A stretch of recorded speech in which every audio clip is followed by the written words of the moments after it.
Tuan-tuan tahu, tiap-tiap petang dalam bulan Ramadan, Allah membebaskan 60,000 nama umat Nabi Muhammad daripada neraka Jahannam.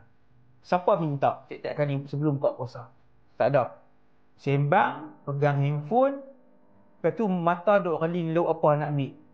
Tiap-tiap hari, Allah mengumumkan kepada umat Nabi Muhammad yang minta 60,000 nama dikeluarkan daripada neraka Jahannam. Umat Nabi Muhammad ramai.